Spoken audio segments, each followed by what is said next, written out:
Hi hello friends, ಬರ್ರಿ KGD super star ಫ್ಯಾಮಿಲಿಗೆ ಸ್ವಾಗತ. ನೋಡ್ರಿ, ಇವತ್ತು ನಾನು ಶನಿವಾರ ಬೆಳಗ್ಗೆ ಟಿಫನ್ ಮಾಡತ್ತೀನಿ. ಇವತ್ತು ಪಡ್ ಮಾಡ್ಬೇಕಂಥೇಳಿ ನಾನು ನಿನ್ನೆ ಅಂದ್ರೆ ಫ್ರೈಡೇನ ಬೆಳಿಗ್ಗೆ ಅಕ್ಕಿ, ಉದ್ದಿನಬೇಳೆ ಮತ್ತು ಕಡಲೆಬೇಳೆ ಇವನ್ನೆಲ್ಲ ನೆನೆ ಹಾಕಿದ್ದೆ. ಇದಕ್ಕೊಂಚೂರು ಮೆಂತ್ಯ ಕಾಳನ್ನು ಹಾಕಿ ನೆನೆ ಇಟ್ಟಿದ್ದೆ. ರಾತ್ರಿ ರುಬ್ಬಿಟ್ಟು ಬೆಳಿಗ್ಗೆ ನೋಡ್ರಿ ಪಡ್ಡಿನ ಹಿಟ್ಟು ಇಷ್ಟು ಉಬ್ಬೇತ್ರಿ. ಈ ಪಡ್ಡು ಮಾಡಕ್ಕೆ ನಾವು ಈರುಳ್ಳಿ, ಕೊತ್ತಂಬರಿ, ಮೆಣಸಿನ್ಕಾಯಿ ಮತ್ತು ಕೊಬ್ಬರಿ ಇವನ್ನೆಲ್ಲ ಹೆಚ್ಚಿಟ್ಕೊಂಡಿದ್ದೆ. ಈಗ ಈ ಹಿಟ್ಟನ್ನು ನಾನು ಇನ್ನೊಂದು ಡಬ್ರೆ ಸ್ವಲ್ಪ ತಕ್ಕೊಂಡಿದ್ದೆ.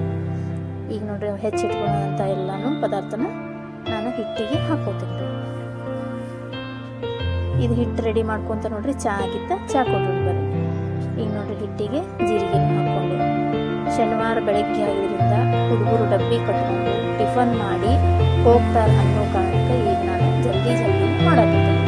ಈಗ ನೋಡ್ರಿ ಆದರೆ ಪಡ್ಡು ಫಾಸ್ಟಾಗಿ ನಾಷ್ಟ ರೆಡಿ ಹಾಕಿದ್ವಿ. ಈಗ ನೋಡಿ ಒಂದು ಕಡೆ ಹಂಚಿಗೆ ಪಡ್ಡಿನ ಹಂಚಿಗೆ ಎಣ್ಣೆ ಹಾಕಿ ಕಾಯಕ್ಕೆ ಬಿಟ್ಟಿದ್ದೀರಿ. ಆದ ತಕ್ಷಣ ಈಗ ಪಡ್ಡು ಹಾಕೋದು ಸ್ಟಾರ್ಟ್ ಮಾಡಿ. ಈ ಕಡೆ ಪಡ್ಡು ಹಾಕ್ಕೊಂತ ನಾ ಇನ್ನೊಂದು ಕಡೆ ಚಟ್ನಿಗೂ ರೆಡಿ ಮಾಡ್ಕೊತೀವಿ.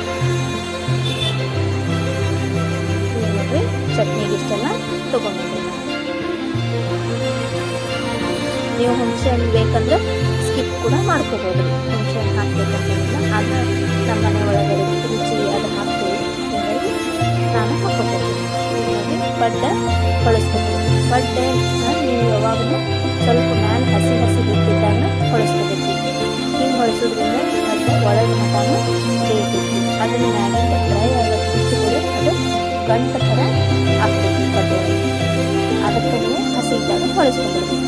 ನೋಡ್ರಿ ಇನ್ನೊಂದು ಕಡೆ ಜಾರಿಗೆ ನಾನು ಕೊಬ್ಬರಿ, ಕೊತ್ತಂಬರಿ, ಮೆಣಸಿನ್ಕಾಯಿ ಮತ್ತು ಹುಣಸೆ ಹಣ್ಣು ಮತ್ತು ಬೆಳ್ಳುಳ್ಳಿ, ಅಲ್ಲ, ಒಂದು ಸ್ವಲ್ಪ ಜೀರಿಗೆ ಮತ್ತು ರುಚಿಗೆ ತಕ್ಕಷ್ಟು ಉಪ್ಪು ಹಾಕಿ ಇದನ್ನು ನಾನು ಮಿಕ್ಸರ್ ಮಾಡ್ಕೊತೀನಿ. ಈಗ ಒಂದು ಸ್ವಲ್ಪ ಇದನ್ನು ಸ್ವಲ್ಪ ಮಿಕ್ಸರ್ ಮಾಡ್ಕೊಬೇಕು. ಆಮೇಲೆ ಇದಕ್ಕೆ ಹುರುಗಡ್ಲೆ ಹಾಕಿ ಪೂರ ಮಿಕ್ಸರ್. ನೀವು ಹುರುಗಡ್ಲೆ ಹಾಕಿಲ್ಲಂದ್ರೆ ಹುರಿದ ಶೇಂಗಾನು ಹಾಕ್ಕೋಬೋದು. ಪಡ್ಡು ಮತ್ತು